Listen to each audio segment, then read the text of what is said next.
Well, hi, everyone. Welcome to another Uncommon Pursuit event. My name is Carson Whitenauer, and I'll be serving as your host today. You know, a lot of content online is designed to be entertaining. If it's not entertaining, it doesn't last very long online. But one of the challenges when you go for entertaining is it can avoid challenging you and really being transformative. Now, other content says, hey, we want to be transformative. We really want to be serious. And they go for such seriousness that it truly is boring. And if something is so boring you don't want to listen to it or engage with it, well, then the transformation doesn't happen either, right?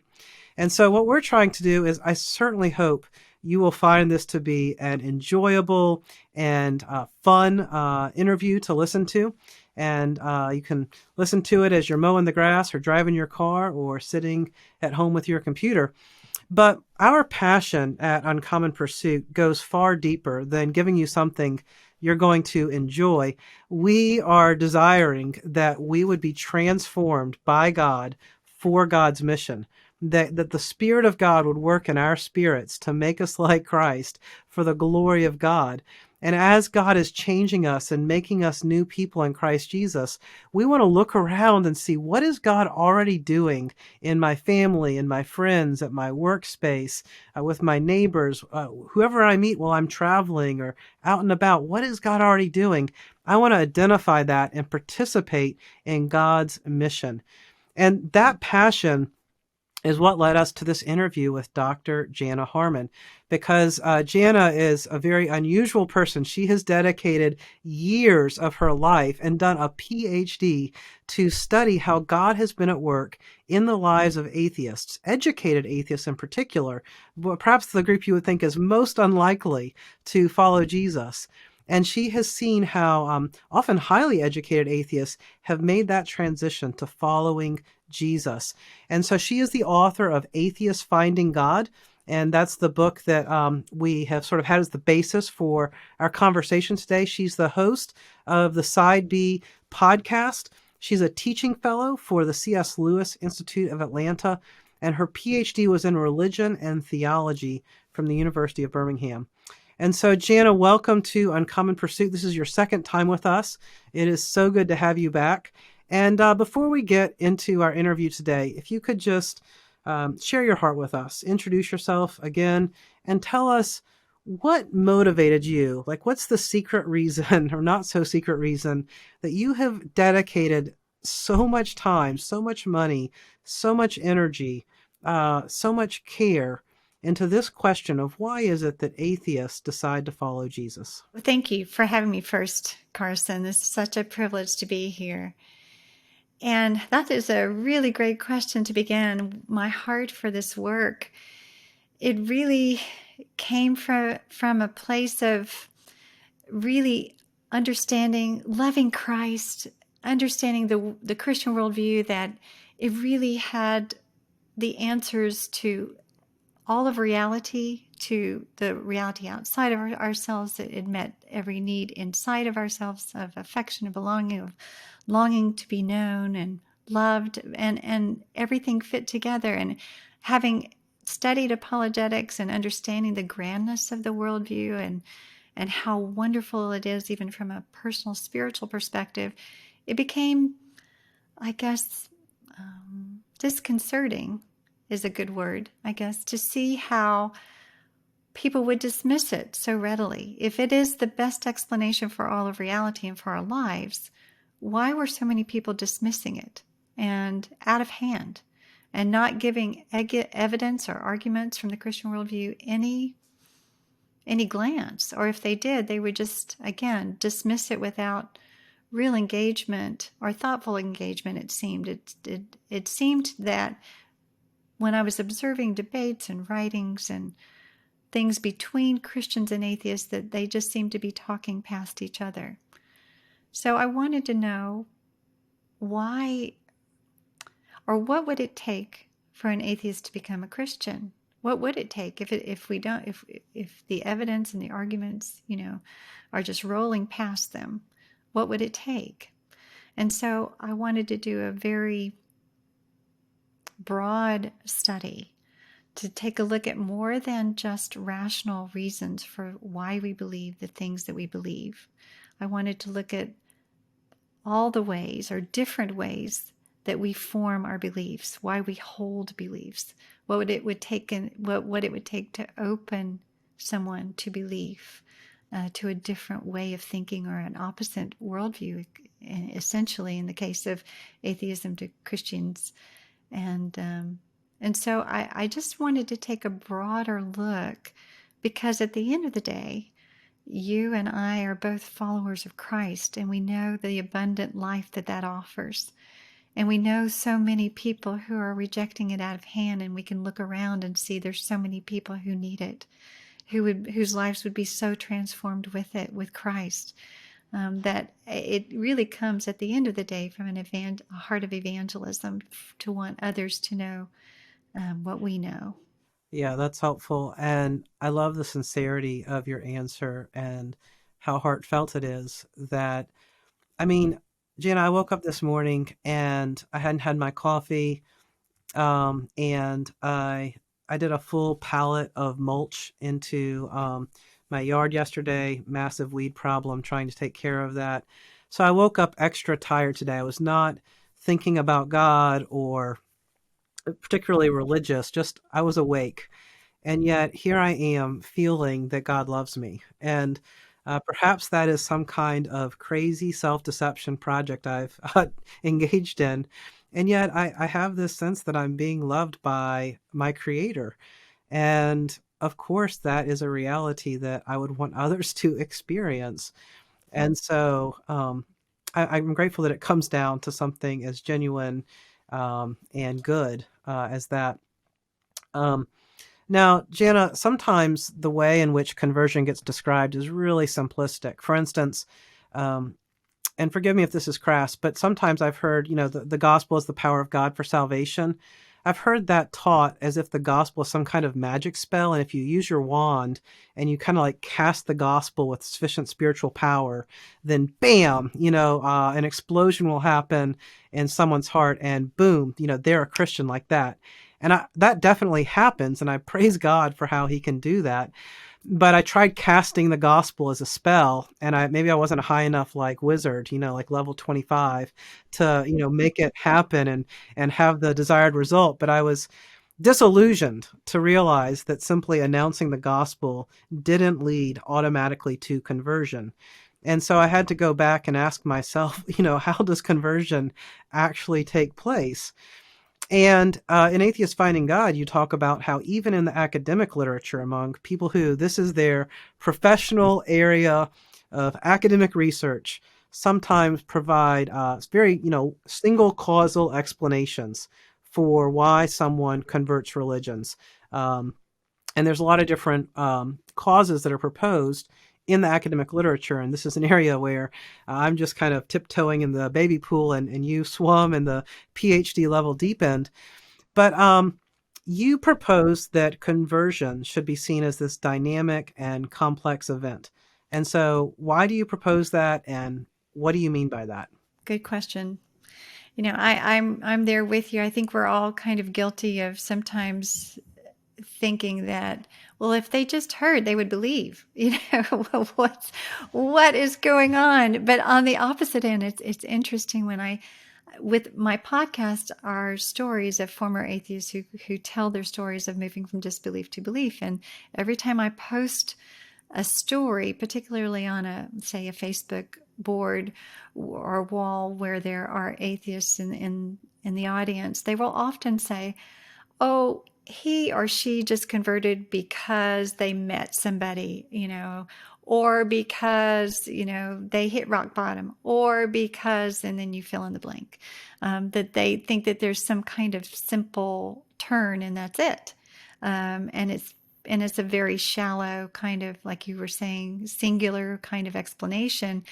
And the same thing in academics. I think part of the reason why they limit their explanation is because they're coming from a particular perspective of reality. And typically in academics, the view of religion in academia is that God isn't real, that God does not exist.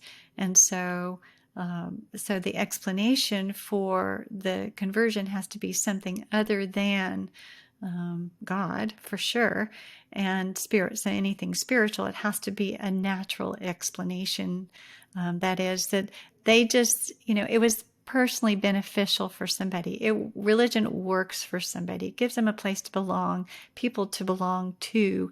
It gives them positive experiences. It gives them, some kind of psychological crutch to think that there's as the atheist will say, a sky daddy looking after them. So it's either sociological or psychological are the reasons for conversion, because there aren't any other reasons than that, they would pretty much say. So, but I wanted to push back against that, because we all know that think apart from conversion, when you're making a decision, even about what you want to eat, for lunch, I could rationally make that decision about the calories involved, whether or not it, meets a balanced diet, what it does for my body, all of those things. But typically, I eat lunch because it's something I like, it's something I want. Blaise Pascal says we invariably arrive at our beliefs not on the basis of proof, but on the basis of what we find attractive. So even though we are rational beings, we are not only rational beings, and oftentimes our rationality is driven by our desires. So there are a lot of things going on. We are complicated people. We've got a mind, we've got emotions, our feelings, we've got a will, the things we like, we don't like, the things we want, we don't want, we've got, we have all these internal things going on in our decision making. Plus then we have all these external pressures of, who someone else likes or doesn't like, or what they believe or what they don't believe, what they think you should believe. Look at social media. We're inundated with things that our people are constantly telling us what to think, what to believe. And so we have these external cultural, social influences and that are pressing down upon us. And then we've even got our own life experiences that have shaped the way that we view things, positively or negatively. I don't like broccoli. I do like broccoli. I remember this time, whatever. So you can't just reduce our beliefs down to single focused impetus for whatever it is we believe. And so I think it's naive to think that we can take something as huge as a worldview, our view of reality and our ultimate questions, and bring them down to those little reductionistic theories. That's why I wanted to take a fuller look at how, what someone embraces in terms of belief, how they become open, and why they would choose God and Christ at the end. We are, again, complex people with complicated lives and with, dynamic influences and motivations upon us all the time. Some we're conscious of, some we're not conscious of. But I just wanted to give conversion a fairer view, a broader view, saying it is than just saying it's just this or just that. Yeah, I like your example of something as simple as picking lunch, which, if you're in a group of 10 people, is not a simple question. It can be an hour of discussion about the best place to get lunch. But, from the perspective of being a Christian, as I've explored and engaged with the scriptures, it seems that God is quite conscious of all of the factors you just mentioned, and that the Bible gives us this huge diversity of stories from different cultures, people speaking different languages, different occupations, men, women, young, old, and they're different stories to becoming part of the people of God. And some of them are very unlikely characters that you're not expecting that person to be part of God's story, but there they are, and God showed up in their life. And so it feels to me that there's this congruence away from, here's 3 simplistic points from a sermon, or here's a casual dismissal from an atheist, or what have you, to say, look, life is complicated and people are complex and everyone's different. And so our research methodology and our understanding of this complex world has to also acknowledge all of that diversity and complexity. But, if all we do is say life is complex and people are unique and everyone's different, it's really hard to ever learn anything and actually get traction and clarity about a specific subject. And so, one of the challenges in our culture is the way we stereotype whole groups of people.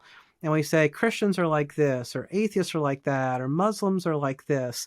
And then you actually get to know your next door neighbor, and you're like, that does not fit at all what I've been told. Or maybe it does, but you have to actually meet someone and find out. Now, um, one of the quotes I really liked in Atheists Finding God is you write, understanding best comes through allowing atheists to describe their own experiences, beliefs, and identities rather than having them imposed or presumed. So you did that, and you keep doing that.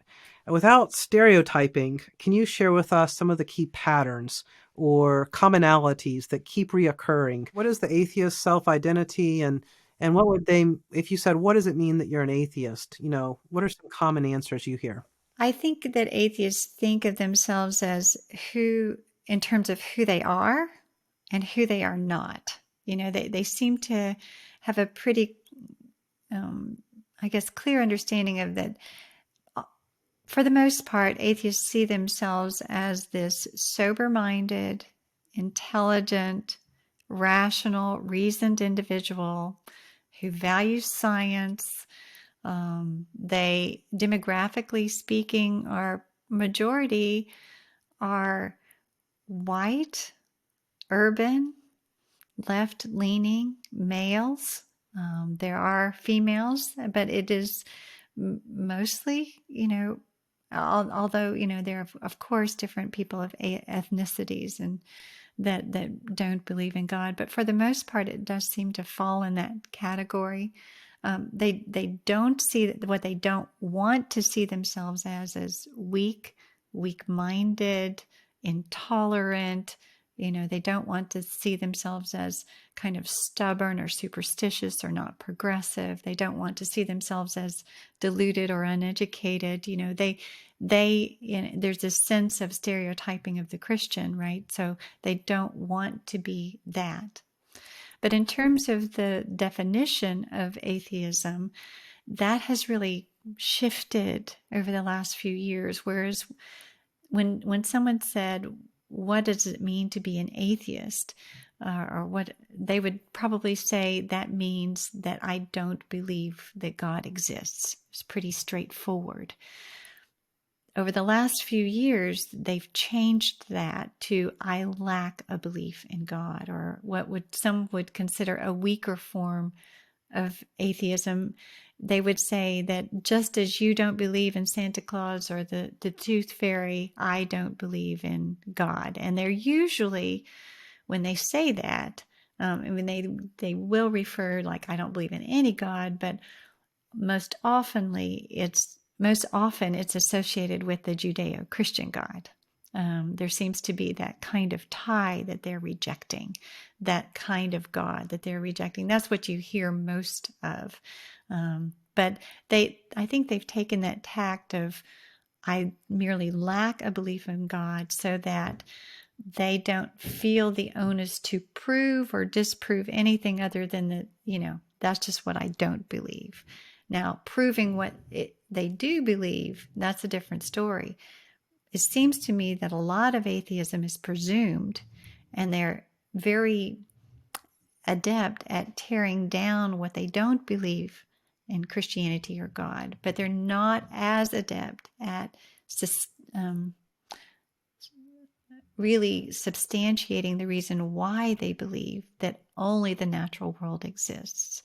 Because in atheism, if you believe that God does not exist, then you're saying that the supernatural realm or reality does not exist.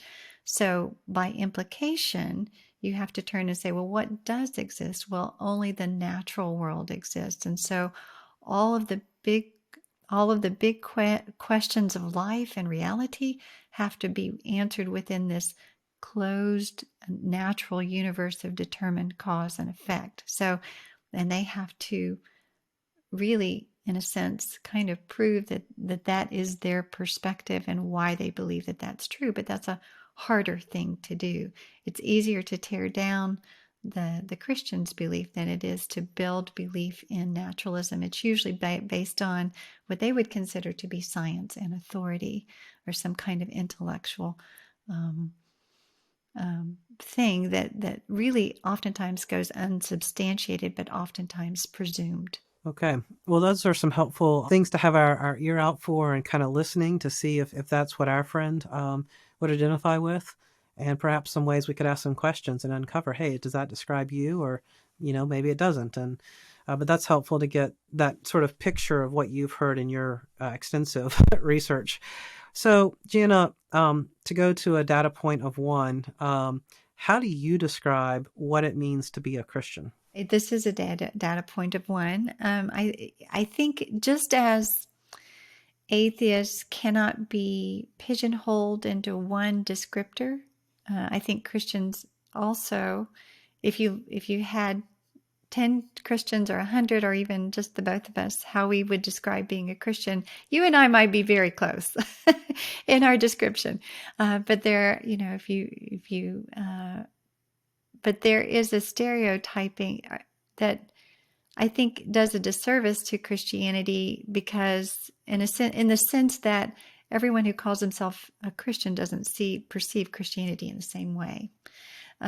You and I, as conservative evangelicals, I hope this is a data point of two here, would describe a Christian as someone who acknowledges the reality of God in three persons, Father, Son, Spirit, who has come in an incarnate way to redeem a broken humanity and draw us to Himself, and that we out of gratitude,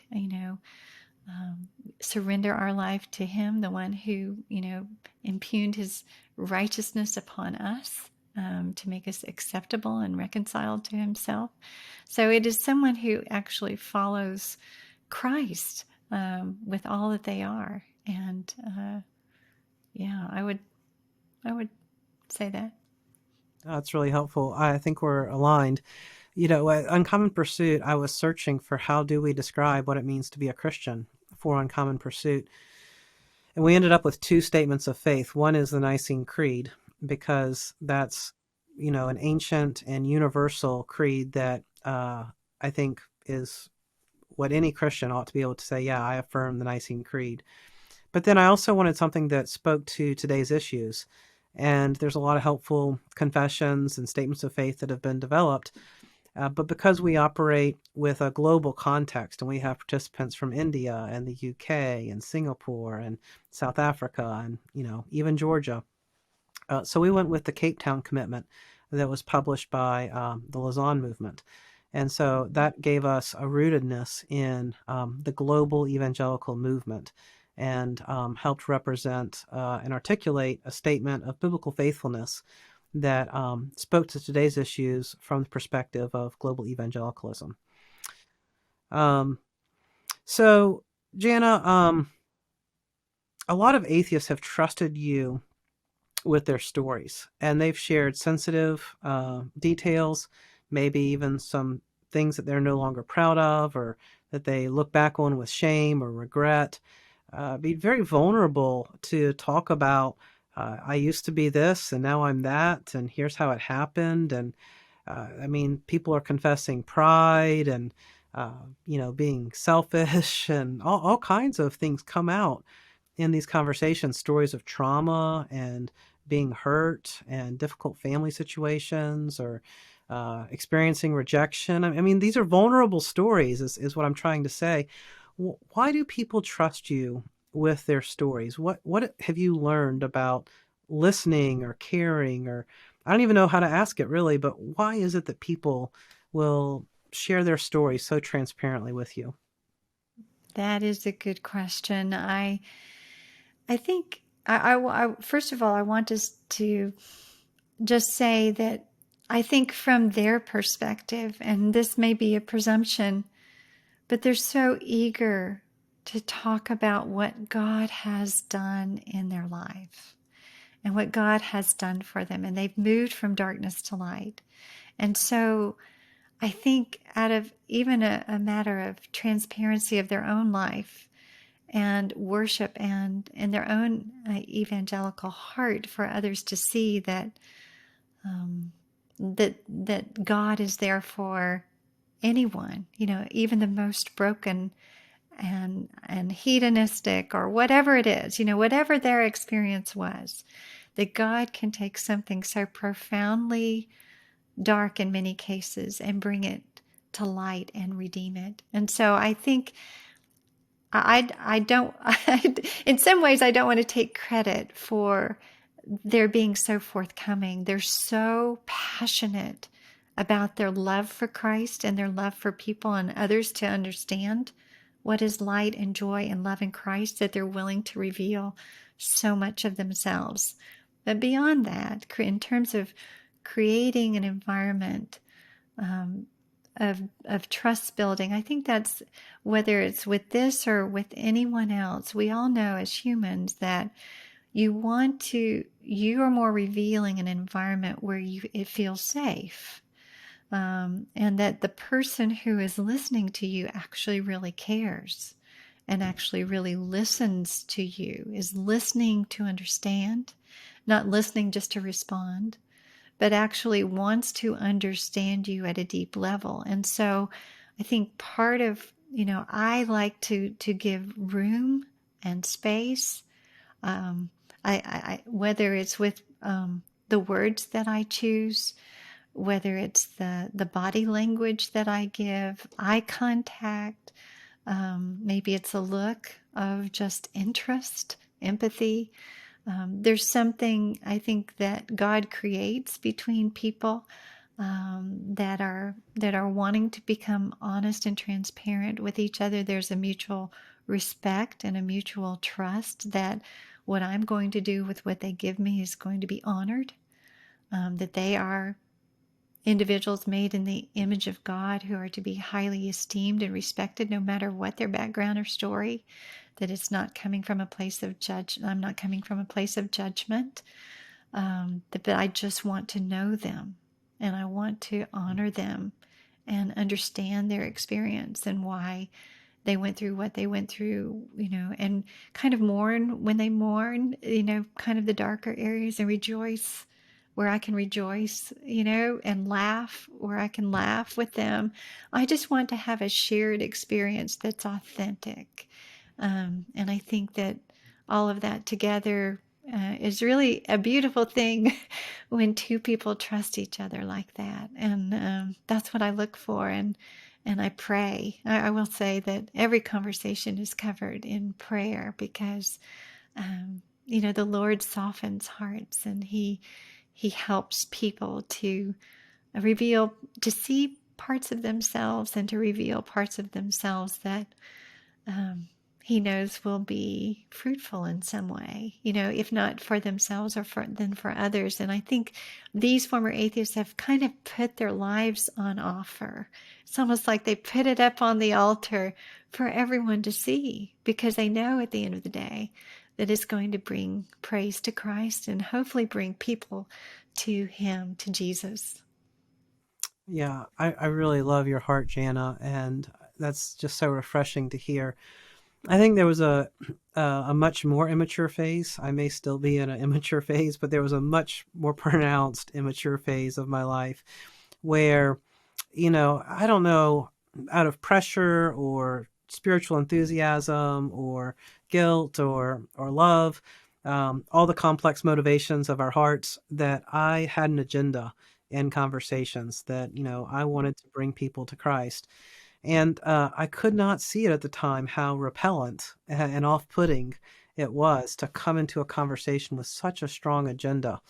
And I think what it really came down to is understanding that God has got this and I can trust God. And knowing that God is in charge of this process freed me up to love people as they are and accept them where they are, and to not have such a clear agenda or try and have some kind of technique for managing a person. but rather simply to love that person as an image bearer. And if they ask me for an agenda, or if there's a reason to share the agenda, I say, you know, ultimately my agenda is to find truth. And if I've got this thing wrong, you'd be my best friend if you show me that. Like, I would be so grateful if I've got this wrong and you can get me out of it. Like, thank you. Um, I think the truth is in Jesus, but I'm going as sincerely as I can to just seek truth with you. And I feel like that's been something that I've been able to agree with a lot of people. Um, Jana, one thing you write that stood out to me in Atheists Finding God is further, although all religions are seen as manufactured stories, not all are socially acceptable. Conservative forms of belief, particularly Christianity, are viewed through a negative, even oppressive lens.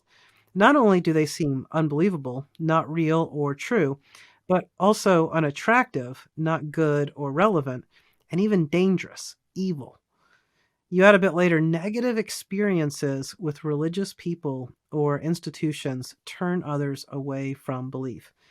Now, I understand that there's a part of what you're saying there that is one point and it's unfair, and you're identifying something that is there's a negative stereotype that is a way of putting arms up and keeping people from really looking into Christianity.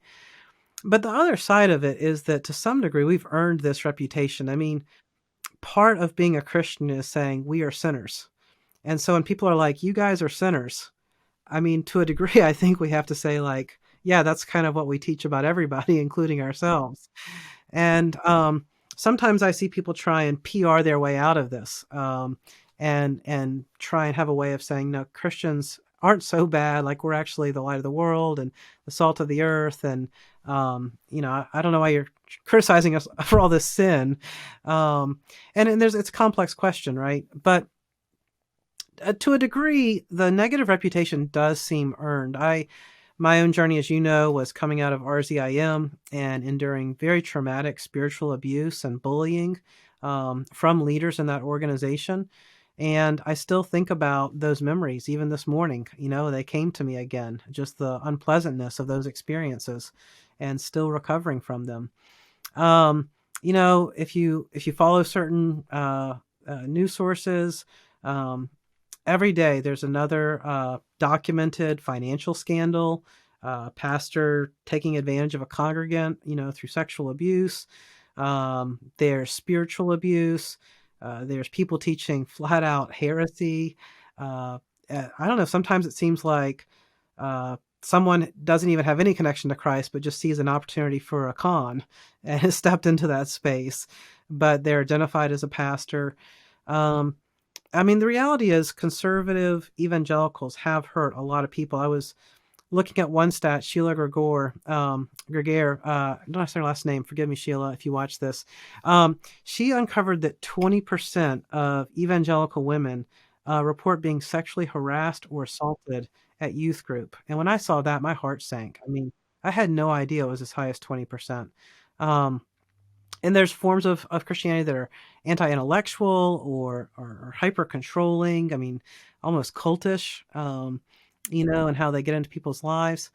So there's some real problems here that, if you look at those things, you'd go, I don't want to be part of that. So you've heard these stereotypes and you've heard how they're a barrier to faith, but then there's some reality here. Jana, you're the PhD. What are some helpful ways to respond to this? PhD or not, this is a critical question. I think I know that you have lived through unthinkable things that have happened through the church and in the name of Christianity. I think there are horrible things that Christians do, and even more horrible things when they do it in the name of God, that are unthinkable. And we can't just brush that under the carpet and pretend like it doesn't exist. It is a reason why people will just turn away from even the possible consideration of God, because they've seen what's happened in, the abuse, particularly of children and women. It's unthinkable. And it doesn't help to dismiss it. And we actually need to acknowledge the hurt that it's caused. You know, you use the analogy city on the hill. One of my former atheists said, yeah, that city on a hill analogy works both ways. You know, you can be a light or you can be a real detriment, you know, exposing the underbelly really of some horrible things that happen. I know we need to acknowledge that the church is made up of people and we're all broken. But some have actually taken that brokenness towards abuse. And again, it's unthinkable. I don't, again, think it's helpful to deny or just diminish. I think it's more helpful to admit and look with the non-believer and say, yes, that's not good. I remember Frank Federico is on my podcast, and it was his first conversation with a guy named David.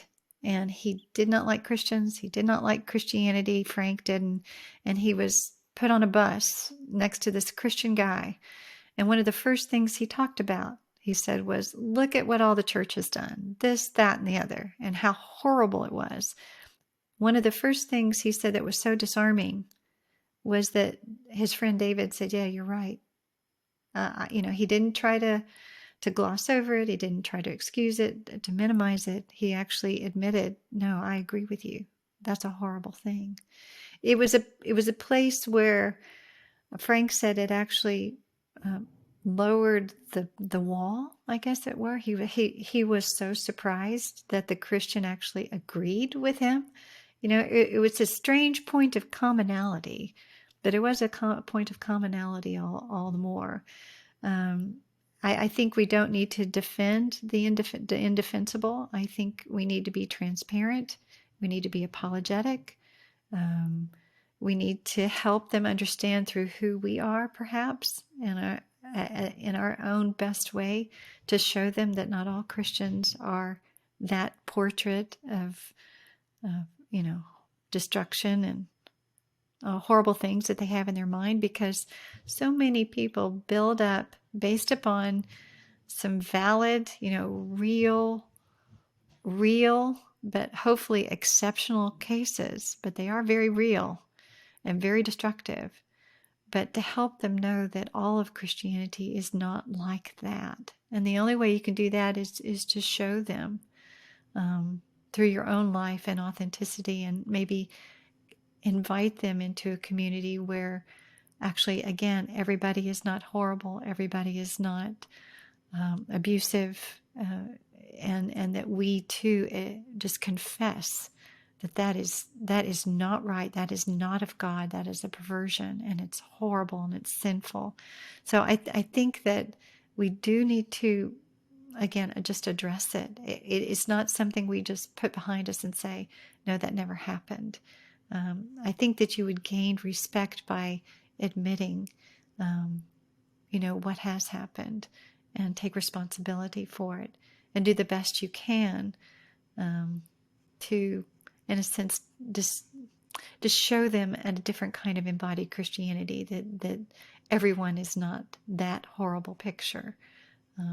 And that is done through a lot of prayer, a lot of time spent with someone to negate those negative stereotypes. It's sometimes it's a barrier that cannot be overcome, particularly if someone has been personally abused by a religious person. And I've certainly had those in my study where someone, whether it was a form of legalism, just, you know, acute legalism. I can think of a young woman who just grew up in a house where a Bible was used as a source of punishment, and her life was totally constrained. It took her a long time. She would go to other religions because she could see the beauty in those, but she couldn't see beauty in the Christian faith. She ended up, believe it or not, in a small group, a seekers kind of group.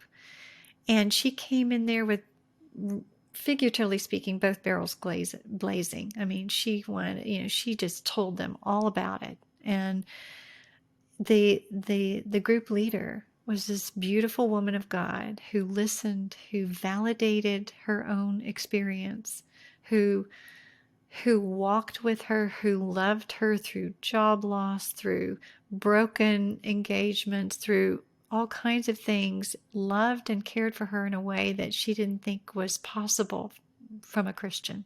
Gave her a completely different embodied experience.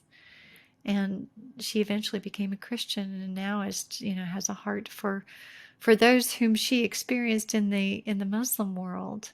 As part of her journeying, she saw beauty in the Muslim world, but it wasn't. She didn't find truth. But then she ended up finally finding, over a period of time, beauty and truth in Christianity. But it was through the experience of a very loving, patient, generous, available Christian. Yeah. It's not easy. This is not an easy question to overcome. It is a huge barrier. Well, thank you, Jana. I think that covers it really well. One other way in which I think we struggle is, I'm going to read again from your book. You write, to falsely caricature all skeptics as actively living morally reprehensible lives, as primarily motivating their disbelief, risks dishonest presumption and naive overreach, which should be avoided. As we've seen here, at times is the admirable moral lives of some atheists that can and does cause an internal tension, moving them towards resolution and away from atheism.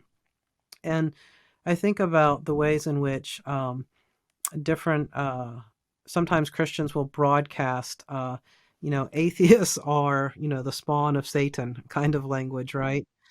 Um, isn't it? It's distressing. I'm laughing because I can't cry right now. I mean, it's distressing. And if that's the mindset that a church has of their atheist friends, you're probably not going to let your kids play with each other. And you don't want to go be in the same, social circles. And there's a reputation that Christians have sometimes created that atheists are the worst people on earth, and that's wrong. And we should stop doing that and apologize for it. But help us move past that stereotype. Why is it that you address that so specifically in your research, in your book, and how would you encourage Christians to move past that kind of narrow and one-sided and negative view of all atheists? I think and this might be obvious, but I think the first thing to consider is that we as Christians don't like to be stereotyped. If somebody accused you of being abusive or, intolerant or bigoted or whatever the stereotype is, you would say, no, wait a minute. You don't even know me. And I think that in this culture, you mentioned this earlier, we have such an us-them kind of mentality going on, whether it's left, right, atheist, Christian, you name it. There are so many different pivotal, walls that are put up between people so that they, nary the twain, what is it? They will never meet. I don't know what the exact phrase there was, but there's such dissociation that then we stereotype the other, and it's just a very easy straw man,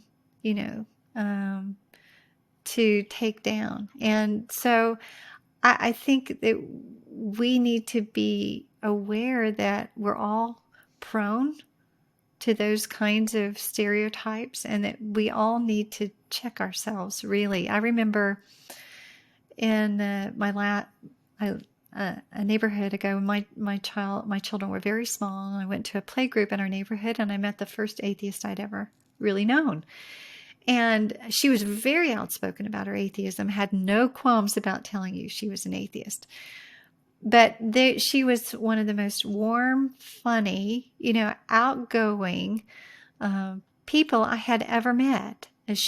Everyone in the neighborhood loved her. She, was the social arm in the neighborhood. Organized all the parties. She even, spent her spare time doing philanthropic kind of charity work. We got to be friends, and it totally dispelled whatever preconceived notion I had of atheists. She was a person. She was my friend, and she was a very thoughtful, intelligent, um, again, charitable person. And so it took that personal engagement with her that I was known, and I hoped in the same way that she would dismiss some of her false stereotyping of Christians and Christianity by knowing me. It is though, it's by getting to know someone where negative stereotypes are broken down and plausibility in some way is lifted. Whether, saying, they're not as bad as I thought they were. That's a step in the right direction.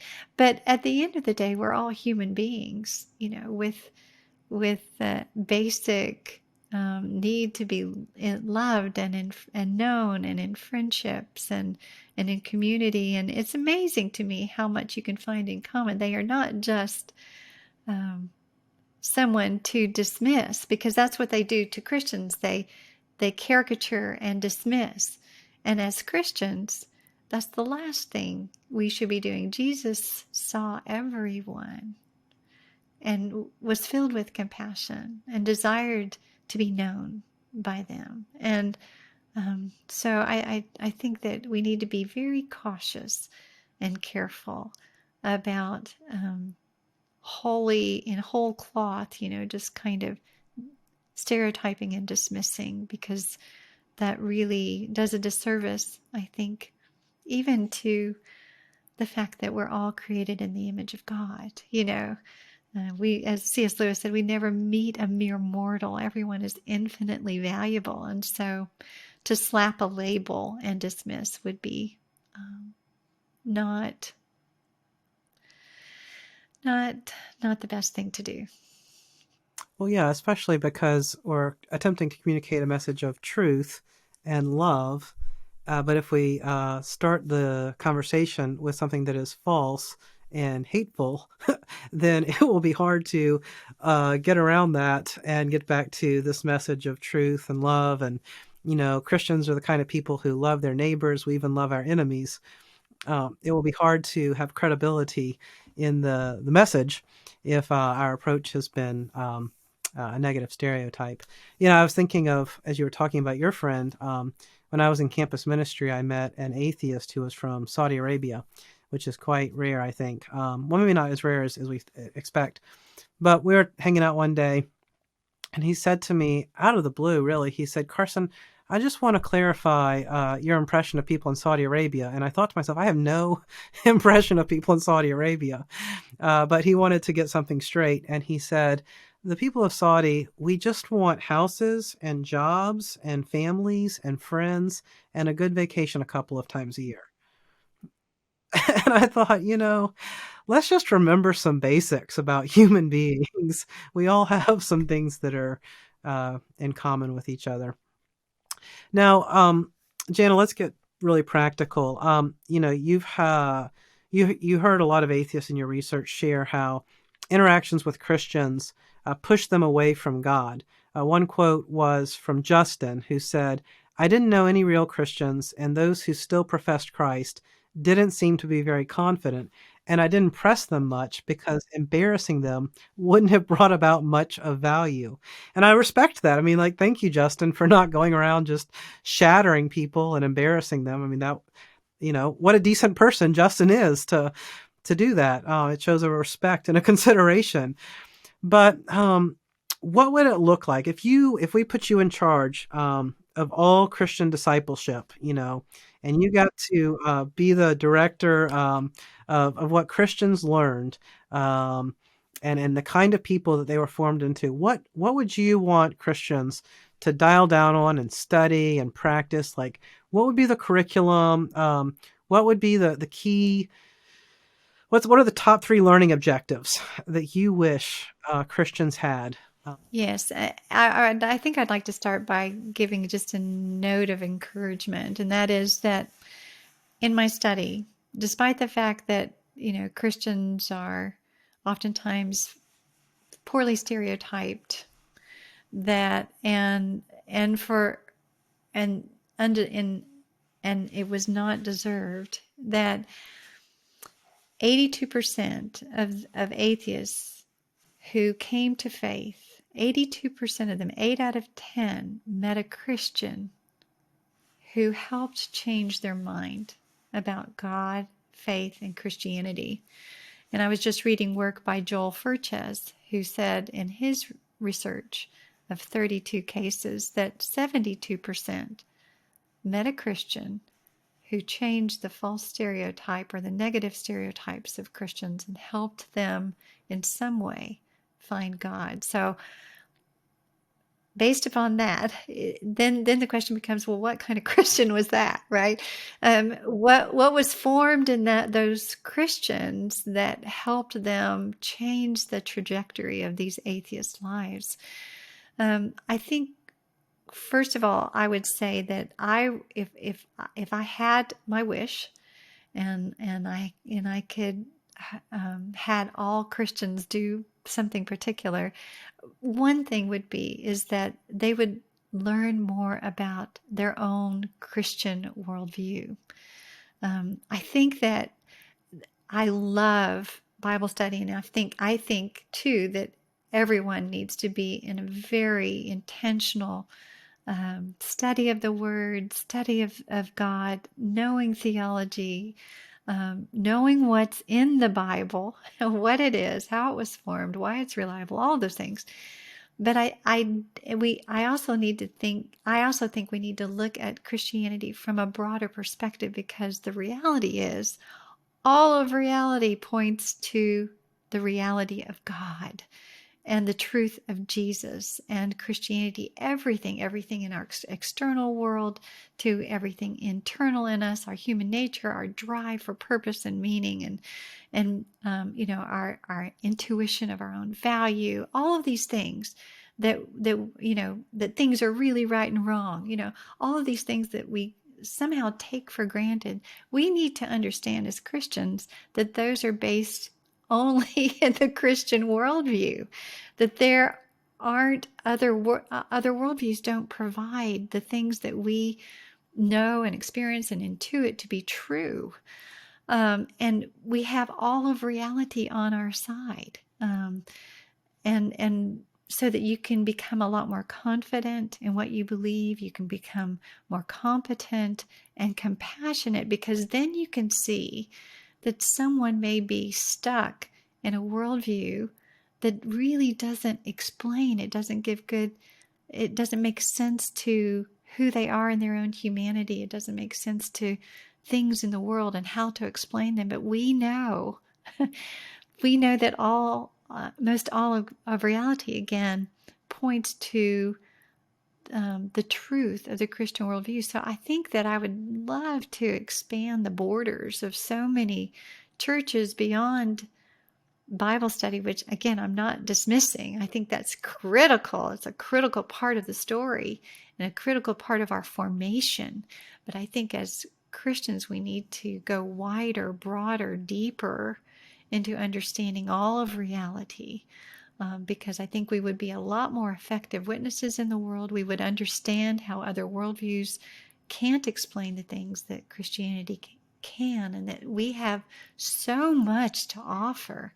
I used to be, before I studied the Christian worldview and apologetics and those kinds of things, I used to, when people would come to me with questions, whether it's a seeker-oriented group or whatever, I would be fearful, because I really didn't know. I didn't know much about their worldview. I didn't know much about the Christian worldview. I could just say that it was true from my perspective and my experience. But I think when we know, again, the grounding of so many things that, again, with regard to physical nature or human nature, it can only be grounded in the Christian worldview. And I think that there would just be so much more. We would be so much more forthcoming in our faith. We would be able to engage with others in a lot more meaningful way, understanding at least a framework from where we're coming and where they're coming. I mean, I've seen it transform my daughter's life in the way that she's moving through college curriculum. I mean, she is unafraid. She actually approached a 70-year-old world history professor, and she said, who was very derogatory towards Christians, and she said, I just want to know where you're coming from. I'd love to know your story. He was put off, thought she had ulterior motives. Now they have an ongoing relationship where they're sharing books that they're reading and talking about. It's amazing. But it's because she understood the larger framework of reality and how the Christian worldview really is the best explanation for all of reality. So she wasn't taken aback or threatened by her professor's perspective. And now it appears that he's even going to church, which is, so I've seen it work in my own life, in the lives of others, how we are just much more effective as ambassadors. If I had my wish, I would really do things to foster not only formation of our intellectual life as Christians, but also spiritual formation. I think it's very important that we're living authentically, so that we're not giving those kinds of reasons for dismissal. Like Paul says, live godly lives so that, outsiders can't, we're not giving an excuse for the unbeliever not to believe, and even in Peter, 1 Peter 3, where he says, set apart Christ as Lord. So, and then give a reason. So it's not one or the other. I think spiritual formation is very important. I think understanding Christian worldview is important. Understanding how to engage with others on a practical level is also very important. To understand how to ask good questions, how to really engage in winsome and meaningful and substantive ways, being able to answer good questions, and just being prepared again. So, yeah, it's kind of a double, well, I guess 3 things there. So, I hear you. Well, I know that the C.S. Lewis Institute would be a great resource where you serve, and I know other people involved with the C.S. Lewis Institute who have. You can see in their lives that they have a holistic spiritual formation. They have a really deep understanding of apologetics and worldviews, and they're also great conversationalists. And if a C.S. Lewis Institute isn't available for you and you want to go one tier down, Uncommon Pursuit is there for you. And so, want to invite people to get involved with Uncommon Pursuit because those 3 things are at the very center of the transformation we're doing in our ministry. Now, Jana, let me just close us with one last question. You mentioned being a good conversationalist. And that's what one person who registered for this event, that was their question. I want to give voice to them. They wrote in, how do you get the conversation going beyond simply asking, why are you an atheist? Or what's your reasoning behind your decision to be an atheist? I'm stymied after they answer that question. So what can help this person and a lot of other people? I mean, if you think about the 2 rules for a dinner party that I learned, it was don't talk about politics and don't talk about religion. Um, and I think the 3rd rule was like eat with the silverware. I forgot that one, but they're topics that a lot of people avoid. And so you seem to be having these conversations all the time. I mean, that's your podcast, is having this conversation. And that was your PhD research. So maybe like, what are some things, don't do this, that you see people doing? And by contrast, please emphasize these things. What is it that helps you have a really wonderful conversation about atheism and faith that people want to come back to and are like looking forward to talking again about that subject? Um, Give us. I think, yeah, that's a really wonderful one to end on, because I think at the end of the day, we do want to have meaningful conversations that are somehow moving the ball along, in terms of sometimes even at. I think it's helpful to have shared, as we talked about at the beginning, to have shared trust, so that the conversation can go a little bit more deeply. Oftentimes, people, when they, you may say, well, do you have a faith? Or what are your thoughts about, do you have any questions about God? Or just what do you believe? And sometimes they'll come out with a list of all of these kind of more rational, intellectual reasons. They're but at the end of the day, we know, this is kind of full circle where we're going to from the very beginning. We hold beliefs for more than rational reasons. In my research, I asked people, as an atheist, what reasons did you give for disbelief? And then as a Christian looking back, what were the kind of real reasons you didn't believe? And it was interesting because of those who admitted to something personal going on, or as a pushback, or more subjective personal reason for disbelief, that was only like 4% of just that they were willing to admit that there was something more than just an intellectual reason. But as a Christian looking back, 1 out of 4 said it was just because of this experience, because of this, it may have been, an unanswered prayer, a trauma in their life, maybe an alcoholic family. There were all these reasons that they dismissed God, but they weren't willing to admit it as an atheist. I think sometimes the best way to approach someone is just tell me your story. I would love to know more about how you grew up. Tell me about that. Was God in the picture anywhere? What do you think about the Bible? What do you think about Christians? Why do you think that? Just start asking questions. When they start coming out with, the different reasons for disbelief, you can just, again, gently engage and encourage and, tell me more about that. Just tell me more about that. There was I took a Dale Carnegie class a long time ago, and they said that people love the sound of their name, and there's nothing they love more than the sound of their own voice. An engaging listener we all want to be heard. And when you are there asking questions about their life, why do they think that? What is it? Why do you think Christians are yada, yada, yada?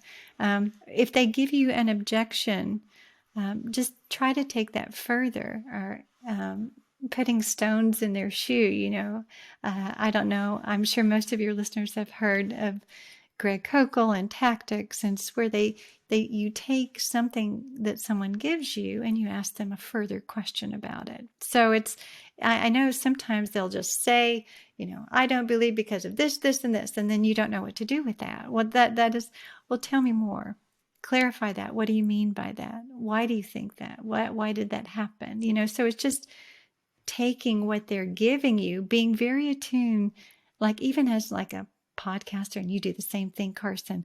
I'm always listening for something I can ask a further question about. It's a developed skill, listening and learning to ask good questions. But then you learn to ask questions to help them understand more of themselves and more of perhaps even the impotence of their own worldview. You want to see where they're kind of dissatisfied. Os Guinness says that someone will become more open to another perspective when they're dissatisfied with their own. And certainly today, in the world, we're seeing so many people who are lost in meaninglessness and hopelessness. And there's so many just human things that we just need to, how's life going for you? That's a good question. Because, is your worldview satisfying? And one of the most interesting things is that more than 52% of atheists in my study said that they believed atheism, but it wasn't satisfying. But they soberly held to it as truth because they didn't think they had any other options. So again, embodied Christianity, living out a life of fullness, but in front of them, but in trying to engage in those ways that you're building trust, you're asking more, you're asking them to think more deeply about themselves, what they think and how they feel and how they're managing their lives. Sometimes I think we make it more difficult on ourselves. We put a lot of pressure on ourselves that we have to, have this kind of, conversation where you can tie it up in a bow and, but we never want to approach where I got him on that or, whatever. We're always seeking to help us learn more about them and help them learn more about themselves so that we can try to guide them towards truth and towards reality and towards love. Jana, would you forgive me if I ask one follow-up to that? Okay. So, I heard you mention Greg and Oz, and one issue I kind of have with tactics in particular is that putting a stone in someone's shoe, because I don't like it when people try and put stones in my shoe. I used to, like, I was in Boy Scouts, and one of the things we did as immature boys is we would gather up stones along the path and we would put them in people's packs. And then they would get to the campsite and they would be like, "That's why my pack was so heavy. Who put these rocks in there?" And, then you would wrestle and, get all the angst out and find rocks in your backpack the next day. But it wasn't a very nice thing to do to each other. And I understand it's a metaphor and all that. But that whole idea of having tactics to manage a conversation, that metaphor is really alienating to me at this point. And and I understand this, looking for that dissatisfaction, but again, I put my own guard up when I feel like, hey, if Jana's probing for all the weaknesses in my life and all my problems, and then it's going to tell me Jesus is going to solve that. I mean, I just, it's like, hey, I don't really think you're listening anymore. I feel like you're looking for ammo, or something like that. And so, I hear the heart of what you're saying, and I don't mean to impugn anyone's motives, but so just as a moment of real candor and honesty, help me out with my hesitation or reservation there. Like you say, a stone in your shoes is kind of an analogy, but it's not. I guess it's not meant to be in a sense of hey, gotcha, or I'm certainly manipulating you. Look at me.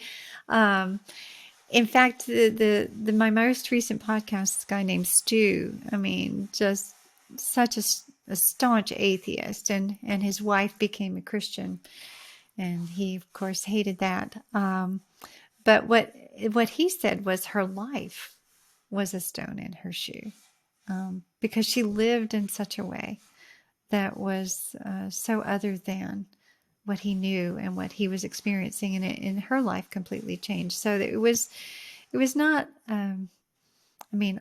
I know she actually did try to do some things to kind of more intentionally raise his attention, but he rejected all of that, putting out a pamphlet here, whatever, he hated all of that. And people actually can see if you're taking on someone as a quote unquote project, they can read that a mile away. And so we don't want to go that direction, and it shouldn't be artificial.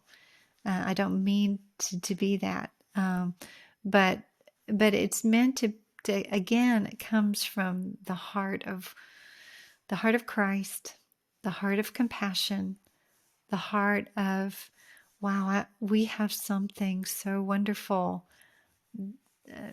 Don't you, again, the thing I learned, and in fact, part of my research is seeing what allows someone to change.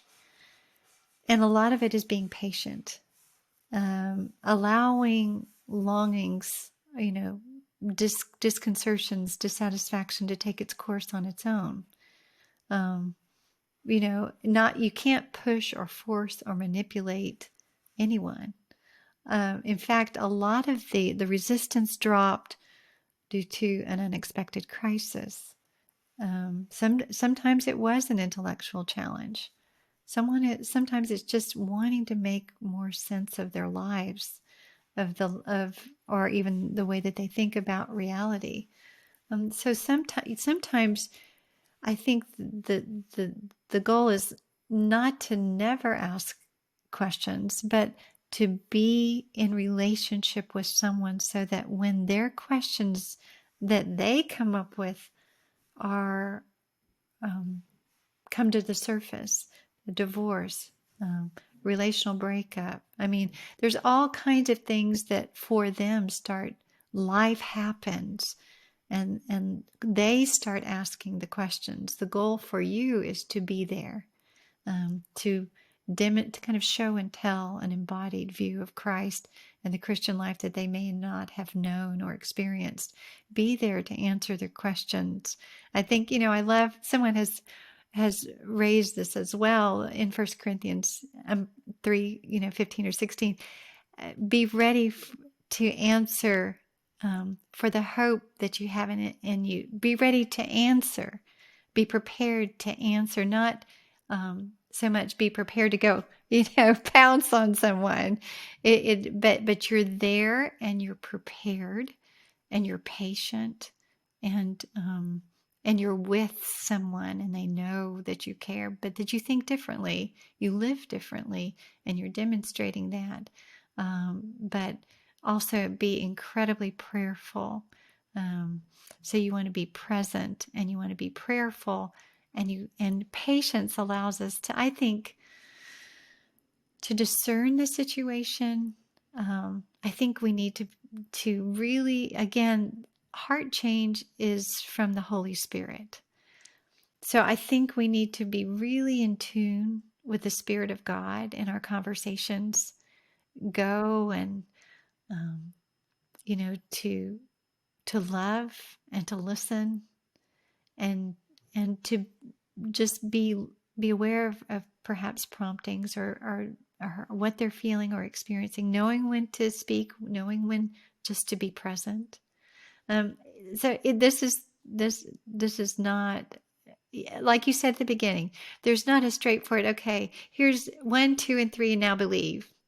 Same thing in a conversation. Again, to circle back, we're all unique, complicated, individual people, but we have to be in tune with who someone is, where they are, what they're thinking, and just be discerning, present, available, generous, available, but not pushy. I am so the opposite of confrontational. I am not pushy. I know some people are, and they seem to make progress that way. And actually, again, there's some people are thrilled by a challenge. Some atheists are very spurred on by a challenge, and then seek to find. That's not who I am, so I don't engage in that way. But we are the body of Christ, and the Lord knows what everybody is, what everyone needs to, the ways and means He draws them all as individuals. And I just think we need to again, just lay down our agendas, as you say, at the foot of the cross, and just be led by the Spirit. That's very heartening and encouraging. And yeah, as you watch this on YouTube, you will just rewind and hear that again. Jana, thank you for emphasizing gentleness and patience.